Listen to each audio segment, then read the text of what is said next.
T, not KNOT. It's Bill NOTT.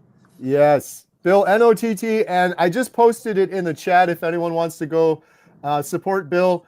And forgive me, Bill, because Bill didn't want to do this. It was all my idea, but I'm like, it's a win-win. People love you. It's a way to support your channel and support you on your journey a little bit more. And I just want a Bill Knott shirt. So there you go. If you guys want to get one, I think you'll be able to see them. I hooked it up on Bill's channel, so you should be able to see those on his channel some more. And make sure you go subscribe to Bill's channel. Down over 300 pounds on Carnivore. Amazing. Wow.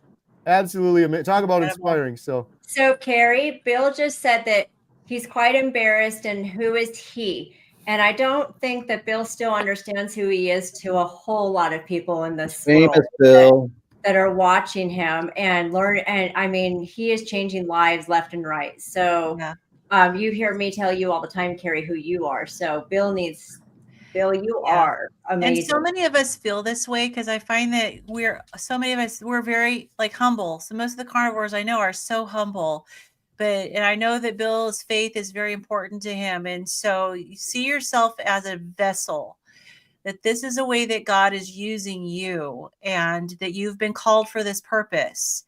And it's not you, it's who's working through you. Great. I love you, Lynn. You said that so well. That is perfect. Bill, take that message too, because you're too hard on yourself sometimes. I don't know how many people I've talked to, and this is the truth. This isn't flattery. How many comments I've read of people that are like, if Bill Knott can do this in Alaska with his circumstances, I can do it. Bill has inspired so many people to find healing. Doesn't give himself enough credit. Just wait, Bill, till you go to one of these carnivore meetups. I cannot wait. I have a smile on my face thinking about Bill walking in with Daisy on a little leash or something. Everyone's going to surround him. It's going to be incredible. So none of us are an island. None of us are doing this on our own, whether you have faith or not. We're all here helping each other, and we're doing this together. Awesome. Hey, look who's here. It's Dr. Nelson. Yay. Dr. Nelson. Hey, Dr. Nelson. How's it going, Dr. Hello, Nelson? everybody.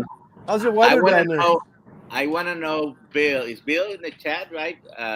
Bill is in the building. I want to know where or how far is Bill from Barrow, Alaska? Bill, answer in the chat, please. Barrow, Alaska. Barrow? Barrow? Barrow. And it's the northernmost city in the hemisphere. I think Bill is more in southern part of Alaska.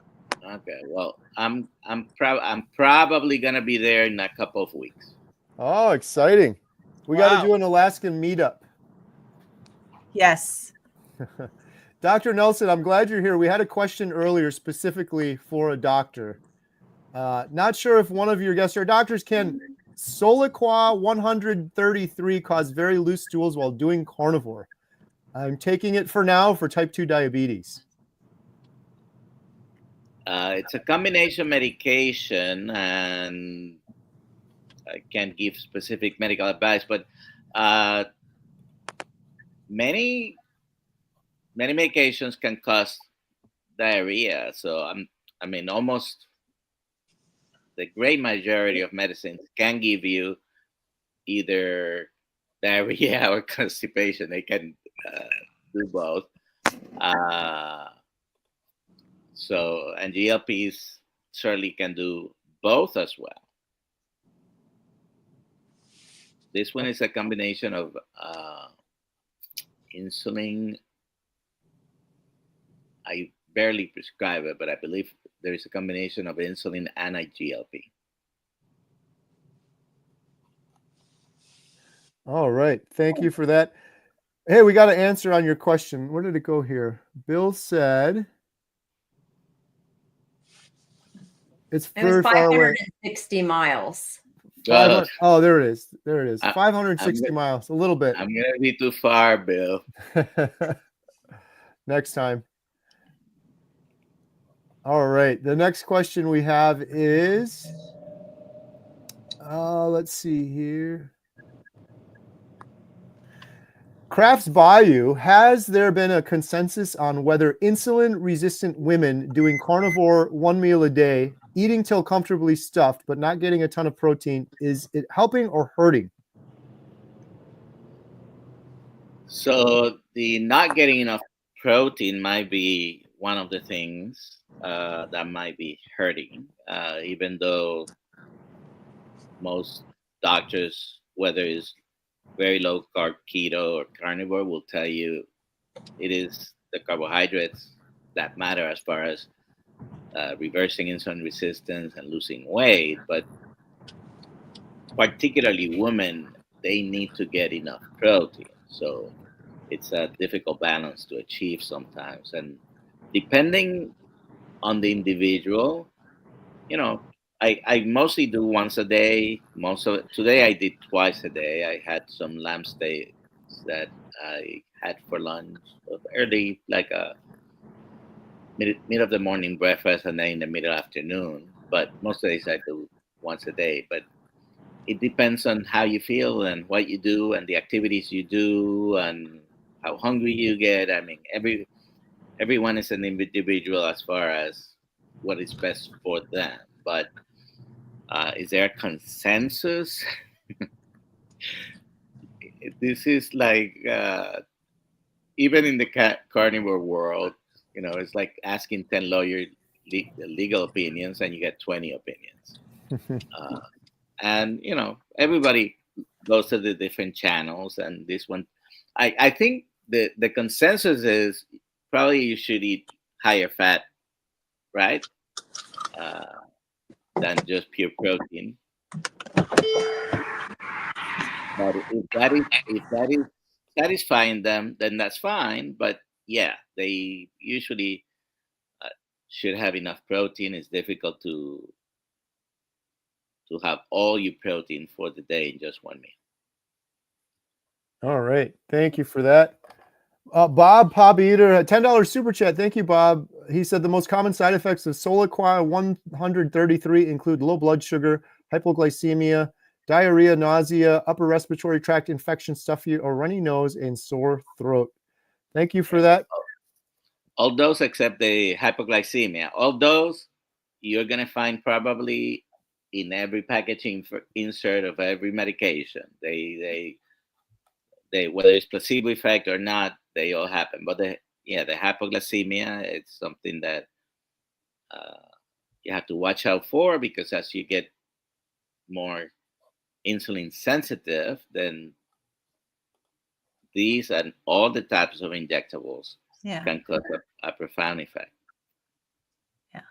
And I did sense from the question that the person, they specifically said, you know, can it cause this on carnivore? So I got the impression that this is something that this person had been on. It was Aaron, right? Had been on this medication, but is now on carnivore and is now having diarrhea. That was why my thought was that it possibly may not have anything to do with the medication. It may just be the adapting to the carnivore diet. Well, carnivore diet, very low carbohydrate diet, carnivore diets will make almost every medication more potent, if you will, because in particular this one, as you become more insulin sensitive, this will have more of an effect. You have to be working with someone, with your doctor, preferably to be cutting it down. And you cannot stop it suddenly either, but work with someone to cut it down. As when I was still using a lot of insulin, I had a real bad episode where my blood sugar dropped into the 30s, and my family was about to call the ambulance to take me to the hospital. So yeah, it's you have to be very careful. It's dangerous. All right. Next question we have is, let's see. Christine. Oh, this might be an Ashley one. How to transition a 10-week-old puppy to carnivore meat? She'll be eating kibble when I adopt her. Recommended sources? Question. I don't know that I'm an expert there, but the reason why Carrie said that is because I just got my lab results for my little puppy. She's 9 pounds, and everything looked great. There was a little bit of concern that she had a little high creatine and bun levels, but that just means there's a little extra protein in her, which but she she loves to eat meat. We started out obviously not doing it all at once. If they're on kibble, we transitioned kind of, we went kind of just adding a little bit of meat in at first, let her have the kibble, and then got up to about half and half, and then 3/4, and then all fully. And she's done great. We have a lot of different options. I've tried some eggs, I've tried some, but mostly beef. She just loves becoming beef, and it's really funny. She eats the extra ribeye bone and chews on the ribeye bone. I will caution anyone, because I had to learn this, not the hard way, thankfully, but don't give them cooked chicken bones or things like that they can crack and eat, and it could get lodged or cause problems internally. But the beef bones, they generally, the ribeye bones, even the little ones, which she could easily swallow, she's never swallowed. She does. I don't know, it's an instinct or what, but she does really well with the ribeye bones. Ashley, are you feeding your dog raw or cooked meat? I've tried both. Raw, she didn't take to very well, and so she didn't seem to eat the raw meat very well. She liked the cooked meat better. My dogs ate raw meat for a long time before we moved. When we decided to move overseas, back to the mainland, we went back to a kibble, but we use a carnivore kibble. But when we transitioned all of our dogs, we did the same thing you did, Ashley, a little bit at a time. But all of ours, we did raw beef, and we would mix in organ meats and regular chuck roasts and whatever we ground up together. But we did it slowly at a time too. And then they ate raw until we moved here, and then we put that back on kibble just for the move. And I just haven't gone back to it yet. They're eating a carnivore kibble that doesn't have any carbs or anything in it. It's just carnivore. So now, isn't it true with dogs that they can't handle the fat like we can? They don't have the proper digestive enzymes for the fat. So you need to make sure the meat is leaner with them. That is what I've heard as well. And so I've done that to make sure I try and, I mean, there's still fat on it, but it's definitely not the quantity that I eat. Right. And I'll try and trim it off best I can usually, or give her the leaner cuts. But yeah, she loves ground beef. Anytime we do a hamburger patty, she loves to, that's great. And she loves just about anything. She's a real peculiar dog, which is funny. If I give her the food in her bowl, she won't eat just about anything. But if I accidentally drop it on the floor, she drops it right up. Doesn't matter what it is. So that's how we've had a weird test to try and figure out what she likes and what she doesn't like. But how funny. Nice. Anyway, she's spoiled. My dogs are both carnivore too. We give ours chicken quarters.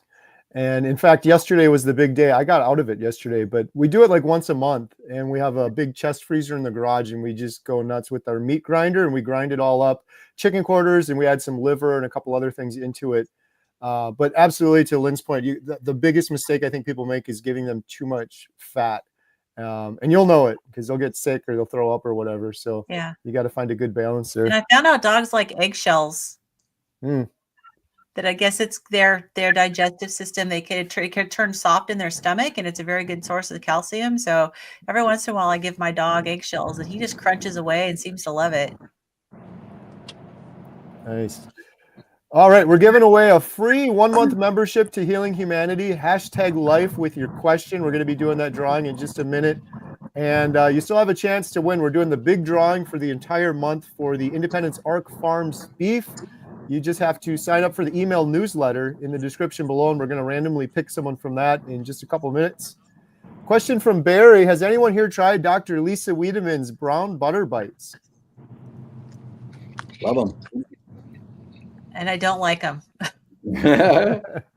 I personally and nothing against Dr. Wiedemann. I think they taste great. It's there's nothing sweet in them, but for whatever reason, it tastes like a little caramely flavor to me. I just think they taste great. I could probably get addicted to them. So, but they're because when you're preparing the butter and boiling the butter, it starts to get caramelized, and that's when you then freeze it.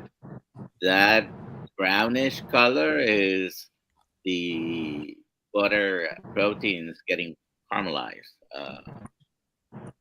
Yeah, and it tastes like it to me. I thought that I would love them. I was like highly anticipating that I was going to absolutely love them. And I think they were too rich for me. They just didn't sit right. And I got a little bit mildly nauseated.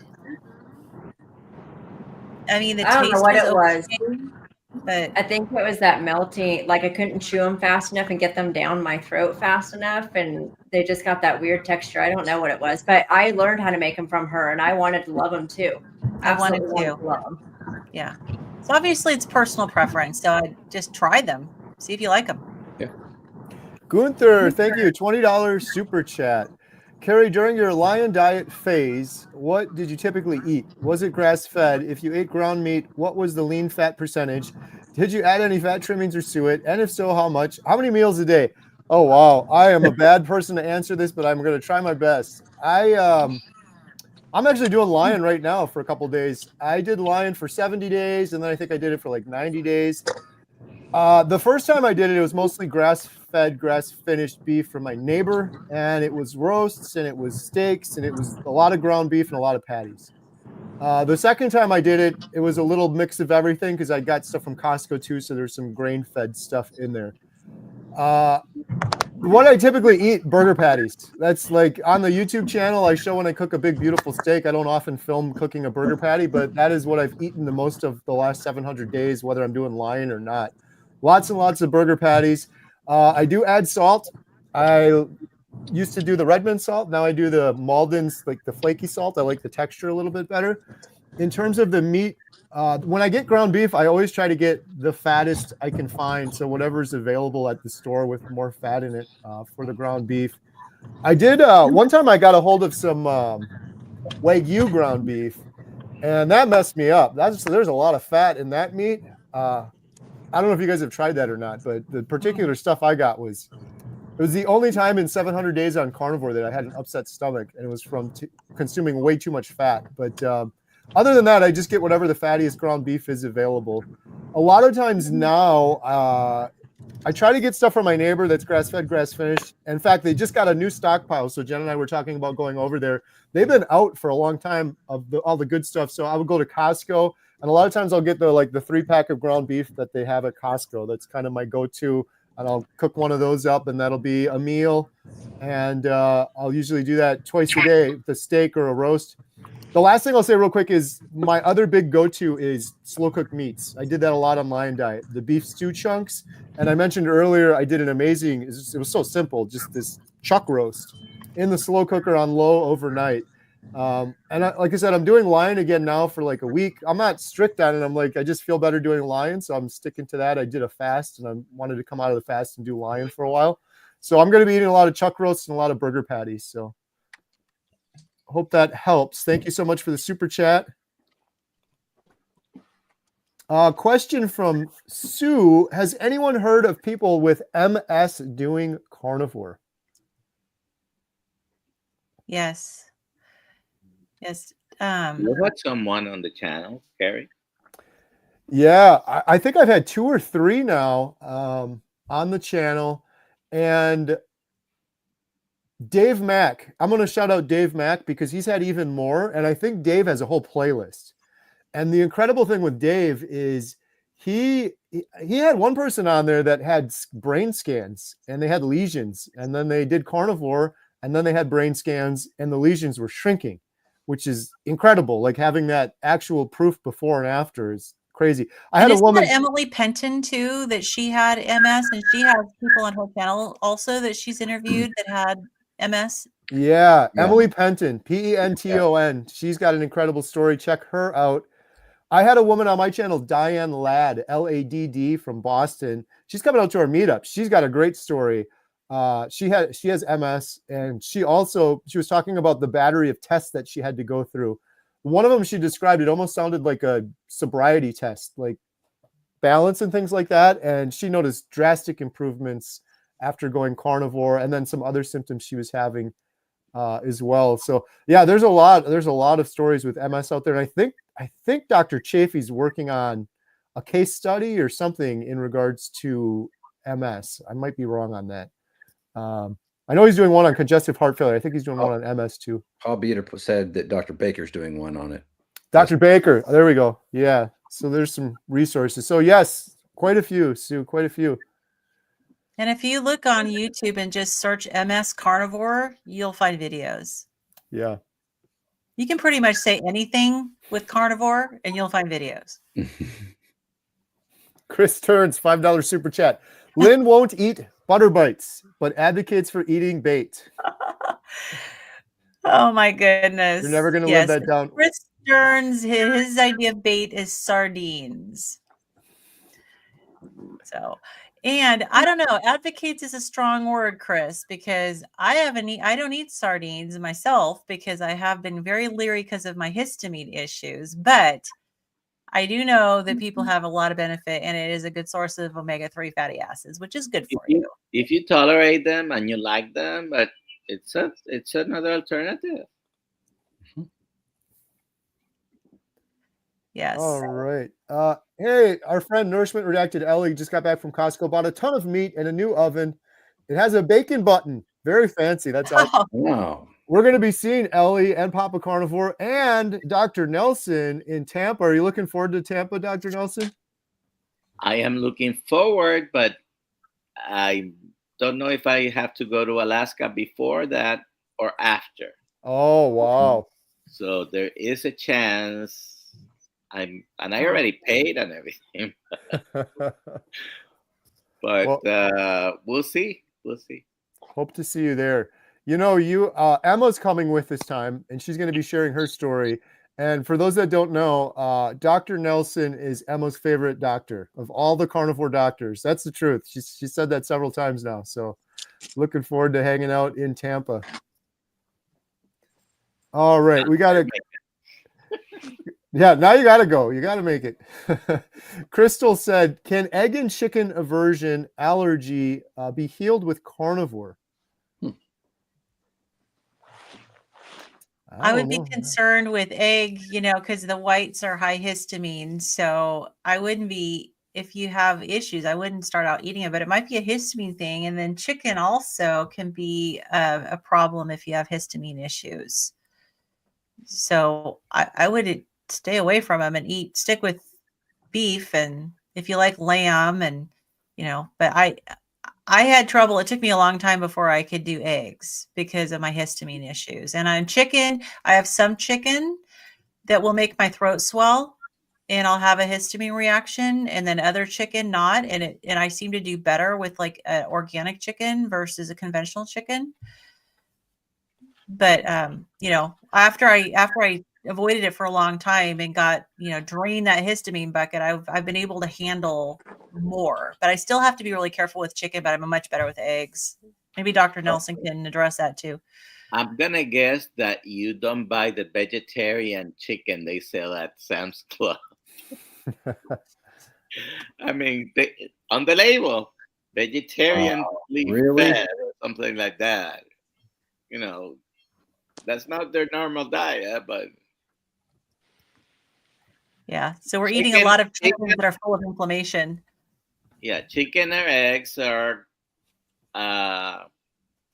some of the multiple foods that may cause allergies. On the list of that, you'll find, more vegetables than animal products, but particularly the white. I mean, if you have a mild allergy to egg, try eating only the yolk, because you're probably allergic to something in the white, which is mostly protein. The yolk is mostly fat, and you're probably going to be able to tolerate the yolk better. All right. Hey, should we give away a free month on healinghumanity.life? Yep. Let's go. Here we go. The winner, 30 days free on Healing Humanity Life, is going to be, we got some exciting things coming up. Dr. Kiltz is going to be on. We just had Dr. Baker on not too long ago. Tom Nina Triolo, congratulations. Wow. You've won 30 days on healinghumanity.life. To claim your membership, please visit healinghumanity.movie/ giveaway, healinghumanity.movie/giveaway. And we're going to do one more giveaway, hashtag ribeye. Hashtag ribeye to win a Healing Humanity t-shirt. Post your best question with hashtag ribeye, and hopefully you'll be one of the winners. And then the last thing is real quick, before we, when we do that drawing, we're also going to do the drawing for the Independence Arc Farms meats. So stay tuned for that. All right, here we go. What happened to the game show voiceover host? Right. Miss Adam's Adam, off right? tonight. You want to take over for him, Dr. Nelson? Tell them what they won, Carrie. All right. So the final giveaway of the night is hashtag ribeye. Post your best question with hashtag ribeye. All right. The next question we have, Sisse, what sort of people are inclined to go carnivore? Any thoughts? Desperate, maybe. Yeah, I agree. I think that, what I've found is a lot of people who are a little older, I find, are who have, it's given enough time for them to develop some issues, whether it be joint pain, diabetes, high blood pressure, digestive issues, psychiatric issues, whether it be depression, anxiety. I mean, I think that's what I wish more younger people, would be attracted to this lifestyle. But when, it's like my kids, they're 30 and 27, they're in great health, and it's just hard, unless there's some major issue that they've got. Like Nia is very young, she's in her 30s, but she had digestive issues for years, I it's agree, a lot of Lynn. people who don't Desperation. find answers. Yeah, they don't find answers. And so many of us were so ill and we're frustrated not finding answers. I had gone to 17 different types of doctors with no answers. And even when I finally did get a diagnosis, I really didn't get any help because the doctor who diagnosed me didn't even really know how to treat what I was dealing with. So I think there's a lot of people who are in that situation. They're just frustrated because they don't know what to do and they just want their life back.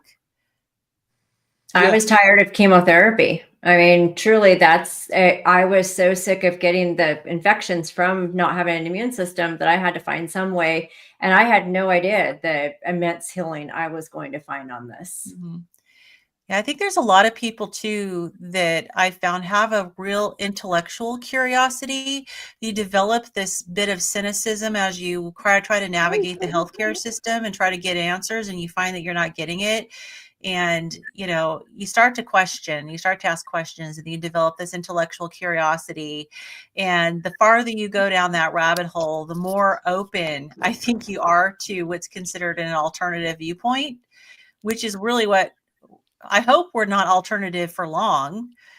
But the more you start to investigate other things, the more you can see, wow, there's so much science supporting this that nobody's telling us. But how you get there usually has to do with being sick and tired of being sick and tired. Yeah. The other one is for the lot of people who are yo-yoing up and down and tried every diet plan.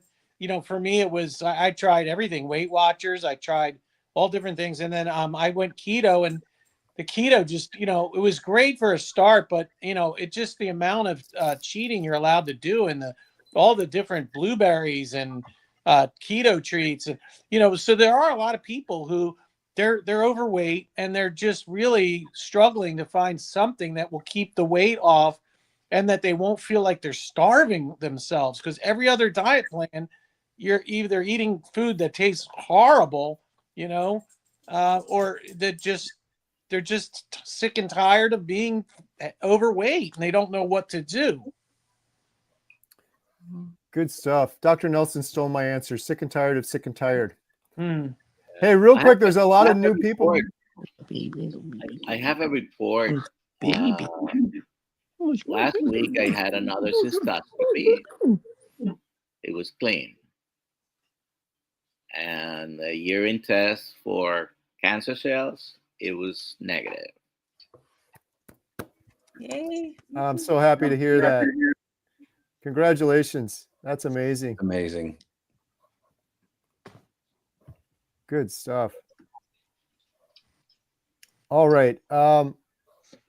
I'm going to share this real quick because there's a lot of new people that jumped on. If you want to see, attend this amazing meetup, if you didn't hear this earlier, Tampa meetup, February 8th, put on by Dr. Kiltz, Carnivore Q&A panel. There's a bunch of different options, a ton of amazing guests, including Dr. Ovadia, Dr. Boz, Dr. Nelson, Bella's going to be there, Dr. Lisa Wiedemann, Dr. Kelly Ritter. If you want to sign up, it's happening soon. We're like like a week away. It's like 1 week away. Kiltzmeetup.com. Link in the description. Kiltzmeetup.com if you want to join. And we have a super chat from Brian. What are your thoughts on store-bought bone broth like Kettle and Fire? They say 0 carbs, but they have a lot of vegetables listed in the ingredients. I make my own. Yeah, me too. Yep. I'm with you. I make my own. Well, when I do have bone broth, it's the ones that I make my own. I wish I would make it more often, but I've experimented with vegetables throughout my ketogenic journey, and they always mess my stomach up. And I imagine in liquid form, it probably wouldn't be any better. So even though it's 0 carb, I would steer clear of that. I guess some people might be okay with it, but I guess everyone's on their own journey, right? I don't see how you would put vegetables in bone broth. That to me doesn't make any sense. Right. Got to add some filler. I've had too much healing to want to introduce any vegetables into me to try to mess me up again and try to kill me. Yeah. Thank you, Brian, for the super chat. All right. We have a good question here. Where did it go? Nola Carnivore Daryl, how's it going, buddy? What is your go-to snack for when traveling? Mine is what Ashley's holding right there on the screen. Homemade beef jerky. A whole backpack full of it, depending on the plane ride. I do hard-boiled eggs and pre-cooked bacon, or even like pre-cooked sausages. Yeah. First bacon. Yeah. And Renee makes pemmican. And pemmican. Even steaks that are done, you can refrigerate, chop them up, and have those cold too. I do backpack bacon. The purse bacon wasn't enough. I think Nia had a video about making homemade pemmican or something. Renee has one too, I think. Oh, yeah, wow. I have one. Oh, good. Nice. I haven't done it yet. I've been anxious to try it. Check out those videos too. Just a reminder, if you want to enter to win the t-shirt we're giving away, it's #ribeye, but you have to follow each of the individuals in the chat. There's a link for Renee's channel, Ashley's channel, Lynn, Dr. Nelson, a video that Papa Carnivore did. So go make sure you subscribe to each of them, and you can go check out some of these recipes and some of the videos we're talking about. All right. Our Dan reminded us too of one more snack. It was the Emma and Carrie did the Carnivore Pringles pork loin chips. Yeah, here Pop Eater mentioned that one too. Yeah, Emma just did a video on those. Those are incredible. We just to give credit where due, we learned that from Laura Spath.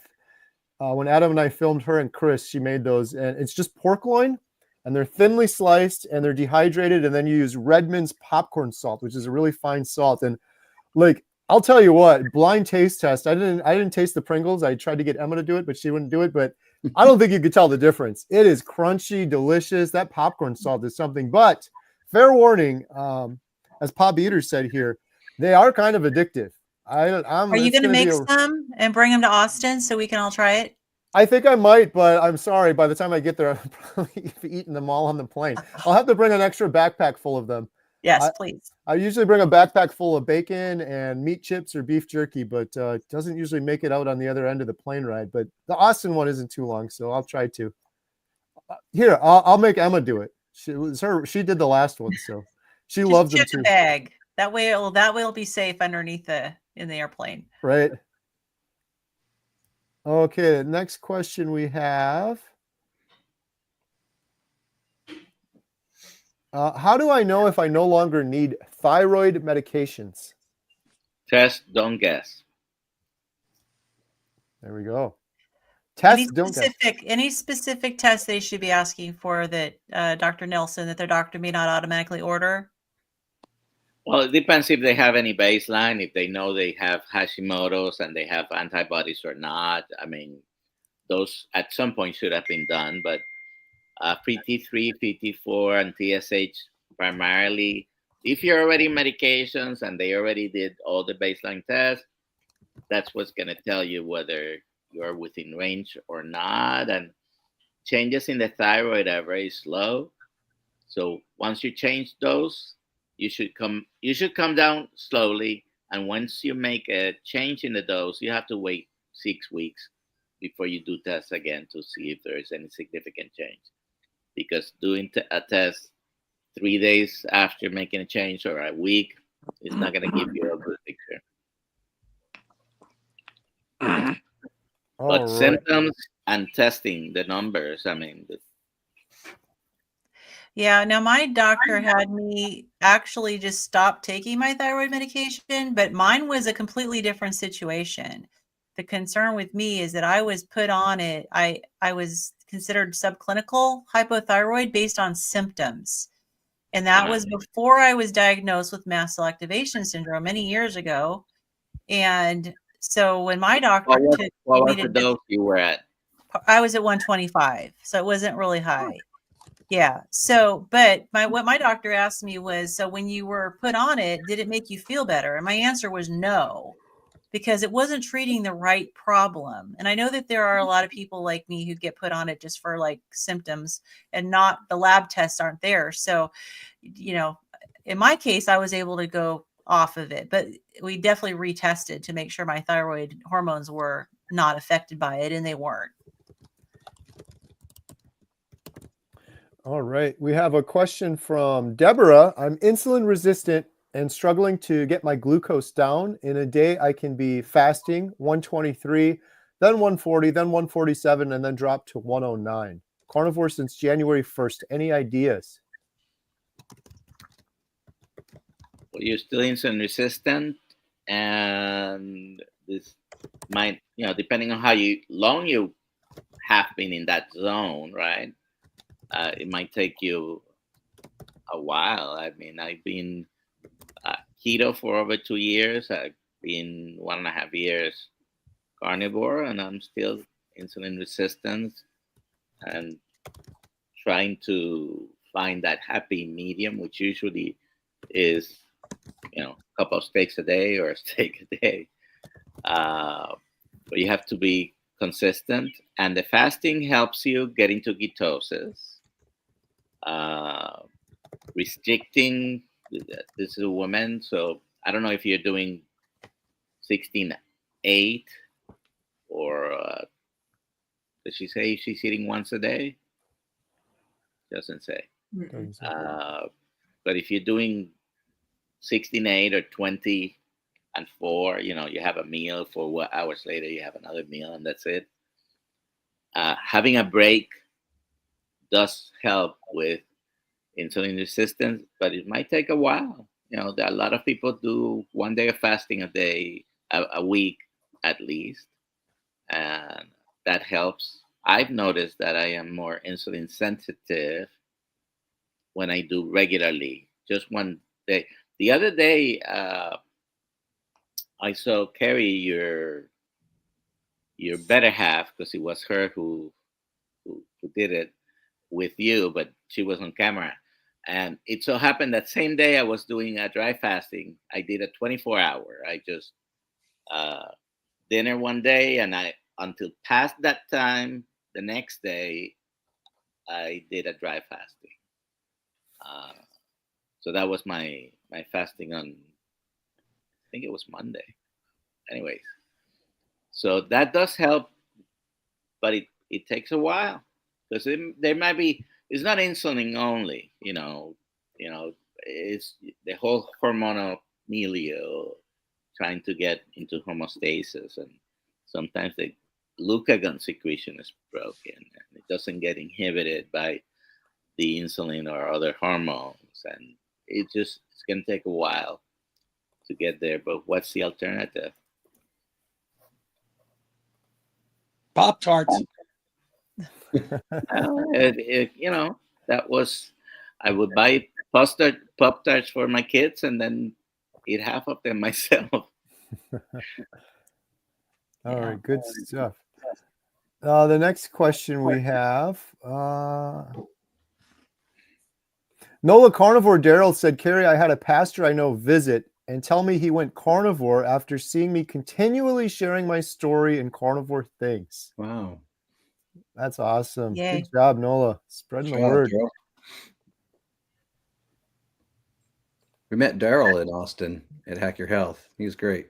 Yeah. All right. Let's More see. and more people, it's easier. I mean, you probably talked to the other day. I was at Sam's Club. We were both looking at a leg of lamb, and this gentleman, I pointed out that they didn't have the same price, even though it was the same item. And we started talking, and he's been carnivore, and he's very low. He's very low keto right now, but mostly meat. Awesome. I was at Costco about a month ago, and a guy had just a full cart full of patties. And Jen's like, don't do it. Don't do it. Of course, I went and talked to him. We were in the parking lot for an hour talking afterwards, talking about all the doctors and everything. And I gave him my little business card that Lynn Tucker made up that has all of the carnivore doctor names on it and stuff like that. Yeah, it's crazy, Dr. Nelson. Lynn and I were saying that earlier. It is spreading. I always think it's just me because I just talk about carnivore all the time, but strangers I'm seeing it everywhere now. It's And then I had to stop myself because I like to talk, and I said, okay, I invaded his privacy enough because I approached him. Then I go to another section. I was looking at the cheeses actually, and he comes find me, and he starts talking to me again about it, and so That's awesome. it was two-way. Carnivore's got to stick together. We're the odd ones out. I text Carrie after this because it was funny. I was getting my blood drawn earlier this week, and I'm sitting there conversing with the lady who's working and trying to get the needle in there and all that. And Carrie's YouTube video pops up with the big Maggie picture on the front with her flexing, and I just turned it around to the lady. I said, guess how old she is. And she goes, she takes a guess, 54. I said, would you believe she's 83? She's like, what? And so that just struck up the whole conversation. I love like the shock factor. Sometimes it's just like, it's nuts, but she was thrilled and interested in learning more. And so I think it's starting to catch on, but there's still so many people that have no idea. Right. Yeah. When Jen and I saw the guy in Costco, I whispered to Jen and I pointed, I'm like, he's one of us. Look, honey, he's one of us. And then I had to go verify it. It turns out he was. So we're not alone. It's funny. Dr. Lisa Wiedemann always says, we're flying our freak flag. Yeah. Right. Well, Ashley and I are too with our shirts on. My other shirt, I eat only meat. Ask me why. That one usually. I have my food pyramid. Oh, nice. Yeah. There we go. Diego Ramirez just made a Powerball. Nice. Powerball. Question from News and Info Joe. I keep hearing the rendered fat and what it does. I guess I don't need to up my fat because anytime I eat butter off the stick, it happens. Yeah, it sounds like you're probably getting more than enough. Maybe more than enough. Yes. Yeah. We've got a comment from Target Prime Rib. He's got a suitcase bacon. There we go. Nice. I've only elevated to the backpack, not suitcase yet, but maybe on the next is what, an SUV bacon? Right. Crunk bacon. Here's a good question from Boo. Any way to keep diarrhea to a minimum during the first weeks on carnivore? I drive all day for my job. It's a tough one. Stay away from rendered fat. Yeah. Better buy some adult diapers. Yeah, maybe back off on the fat because if you're not fat adapted, and just slowly ease into the fat. Yeah, easy into it. Yeah. Good tips. Yeah. I know too, like, well, if you already started, then you're on your way. So just do it. But for some people easing into carnivore, they may have less diarrhea those first 2 weeks. like transitioning from keto into carnivore versus just standard American diet straight to a bunch of meat. But if you've already gone, I would keep going and just make sure you reduce the fat a little bit. Yeah, I And definitely. if you're drinking coffee, maybe back off the coffee, see if that helps, because coffee is a laxative. And now, when you're not eating all these carbs, you might have more of a laxative effect from it. Not everybody does, but And I ended up having to take a lipase supplement to get mine under control because mine was completely uncontrolled for way longer than 2 weeks. It was months of it. been there, done that. Brett, just put your favorite quote in the comments there, Dr. Nelson. Never trust a fart. Right. All right. We're getting there. Let's see. Got a couple more questions. Carnivore Dan said, Maggie's guns are bigger than mine. Yeah. Mine and Adam's as well. She outworked us for sure. One of the cool things with that Maggie video was she left a long comment. I don't know if you guys saw that, but she left a long comment for Dr. Baker. Dr. Baker's a huge fan, so I'm hoping to hook them up so he can interview her on his channel. Daryl said, how many carnivores start talking with someone about carnivore and realize an hour seems like a minute? Yep, for sure. Yes. In there. That's why I love those meetups, because it's like, it's crazy how much time can fly by. You have no idea. You're just sitting there talking, having a great conversation, and look up and there goes an hour. On our last live stream, me and Carrie talked for an hour and 50 minutes, and it flew by like it was 5 minutes. That was crazy. Yeah, that was a good conversation. Yeah. All right, we've got a question from Colleen, and I'm going to get ready to do the random drawing for the Independence Arc Farms. But we got like 2 more questions here, so stay tuned. Here's a question. Maybe, Lynn, if you don't mind reading this one, I'm going to jump over and I'll be right back. Yeah, sure. So Colleen in Colorado says 72-year-old female, 355 days carnivore. Why do I wake up at 3 to 3:30 a.m. most every night? Love you all. You are helping so many. Oh, that's nice. Well, time guess you what? go to That's bed? when I get up. I'm up at 3:30, 4:30. I mean, if you go to bed fairly early, and a lot of older people do, then you're going to wake up early too. But I've also heard too from so many people, my husband included, Mm-hmm. that he doesn't need as much sleep since he went carnivore. Yeah. Yeah, it's a really, really common thing. I think my question would be, do you wake up and do you feel rested? Right. Or do you feel tired? If you wake up and you feel rested, I wouldn't worry about it. Your day is going to be really productive. So any other thoughts from you guys? I actually require more sleep now than I did before, but I think it's because I have so much healing that's going on in my body. Like I used to be able to live on 5 or 6 hours of sleep, especially when I was a nurse and working 12-hour shifts. And now I'm like 8 to 9 hours. And if I get less than that, I feel dead. So I think that some of us go the opposite way, depending on how much healing our body has to do. I agree. Absolutely. And it may be a really good sign that you don't have nearly as much healing left potentially. Yeah. So, but yeah, I would definitely, I mean, it's hard to say. I wouldn't classify it as insomnia if you're feeling rested. Mm-hmm. Yeah, absolutely. The quality of your sleep may be improving. I don't know if you use like a smartwatch or anything that gives you your breakdown of your sleep, but if you do, you might want to look on the app and see, because it'll break down whether, how much of your sleep is your REM sleep, your deep sleep, your light sleep, and you may be having really good quality sleep and you just don't need as much. So how you coming along, Carrie? I've almost got it. It's just going to take me a minute. Yeah. And we also have our last for the t-shirt. Drawing for the t-shirt as well. Yeah, I'll get that in just a second. Yeah. I'll just add to the sleep conversation. I had one comment on that. I have had the same thing for a while where I'd wake up at 3 a.m. and I fall back asleep. And the first thing I want to say is that second sleep I get is incredible. Like I actually enjoy it. But I've been exercising more recently with the girls over the last couple of weeks.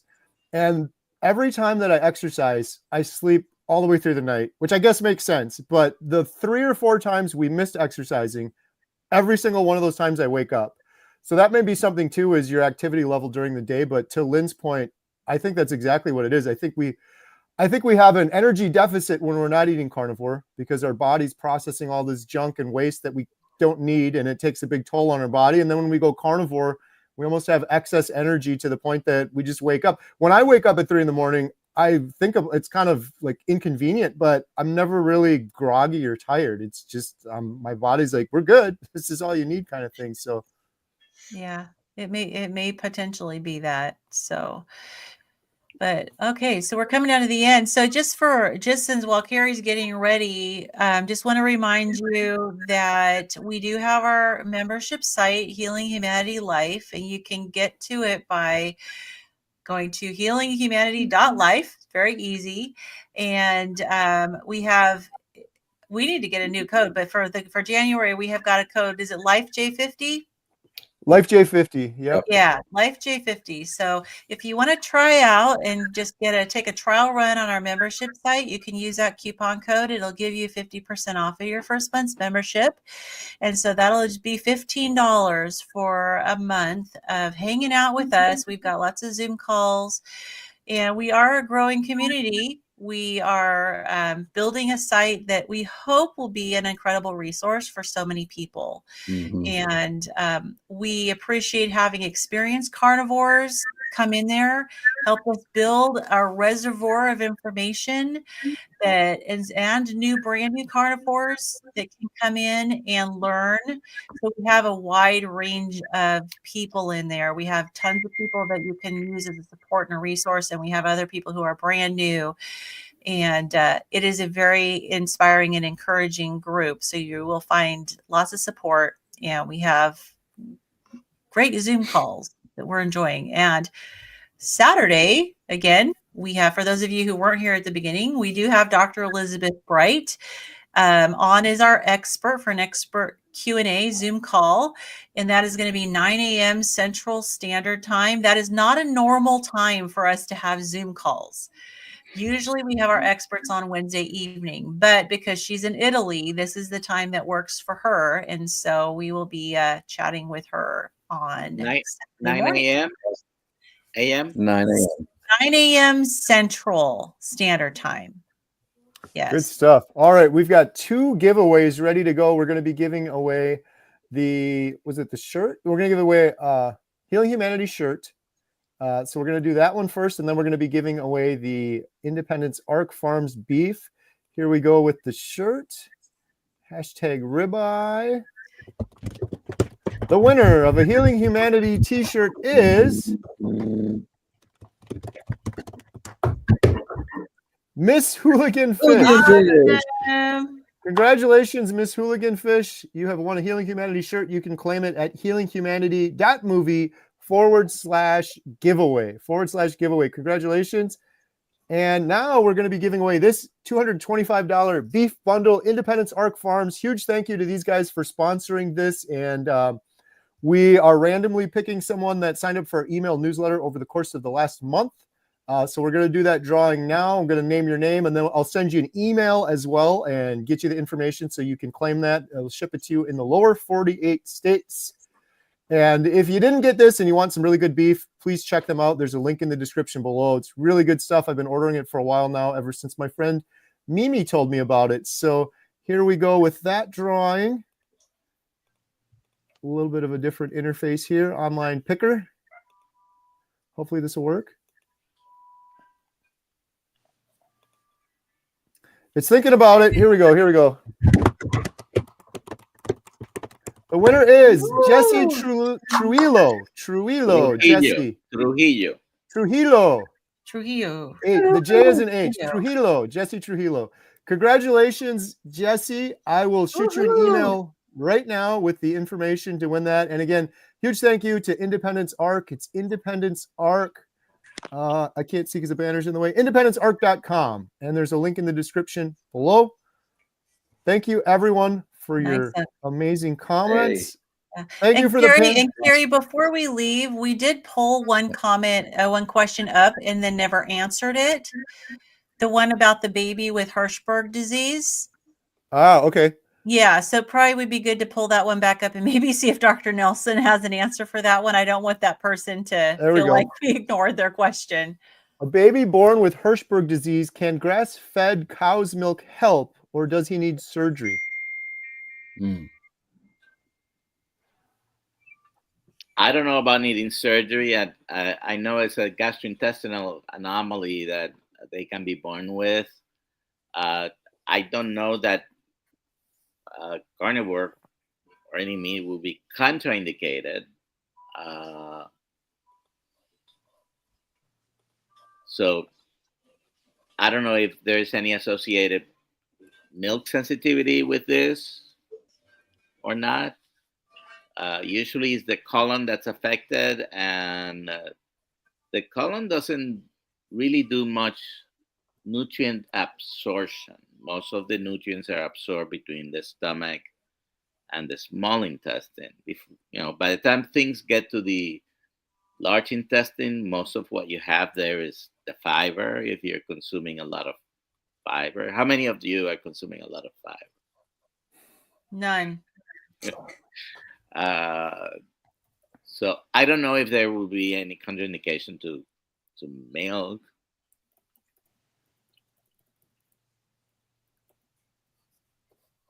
Yeah. And I mean, and I worked in GI, but I didn't work in pediatric GI, so I didn't get any experience with Hirschberg disease. So, All right. yeah. Well, real quick, Caleb's Carnivore Quest, we got him to 132 subscribers. So Yay. awesome. Go check out Nice. Caleb's YouTube videos. Awesome teenager doing some carnivore content. Thank you, everyone, for your questions. Thank you for the whole panel. Anyone want to mention or shout out anything before we wrap up? Ashley. I have to shout out our Austin, Texas meetup. We got that going. It's on the website. I just put it in the chat. healinghumanity.movie/events. That's March 8th. We're going to be in Austin, Texas. Super excited about that one. Already some really cool guest speakers there coming. Oh, I think that might be an old. That's the old one. I'm sorry. I didn't have time to put the new one up. Oh, no worries. So, but we got Pastor Jimmy and Annette coming as well. We've got Laura Knight Hughes coming. Nia's going to be there. We just found out and confirmed that help me out, Carrie. Texas Boys. Texas Yeah. Boys. Thanks. Sorry, I was drawing a blank. Texas Boys are going to be there. So, yes, really, really cool stories. That's going to be almost an all-day event. It's going to be from 11 a.m. to 5 p.m., includes a brisket dinner, and it's going to be an amazing time. I'm super excited about it. It's in our home state, so we got the Texas peeps. You got to show up. Let's make sure we get signed up for that. Maybe I'll stop on my way back from Alaska. Absolutely should. That's going to be a great tour right there. Warm up with some brisket. Next week in 8 days, Friday night and Saturday, there's the other meetup. Dr. Kiltz. Yeah, we'll shout that out one more time too. If you guys are just kiltzmeetup.com in Tampa, February 8th, Tampa meetup with Dr. Kiltz. So go to kiltzmeetup.com if you want to join that one. Tickets are going to go, it's almost done and we're almost there. So sign up right away if you want to. So thank you everyone for joining us. Thank you, Lynn, Ashley, Dr. Nelson, Renee, Papa Carnivore. It was a pleasure. You're the Good Vibe Tribe. We really appreciate you coming on and joining us. And thank you all for all your great questions. We'll see you on the next one. Have a good night. Bye, everyone. Bye, everyone.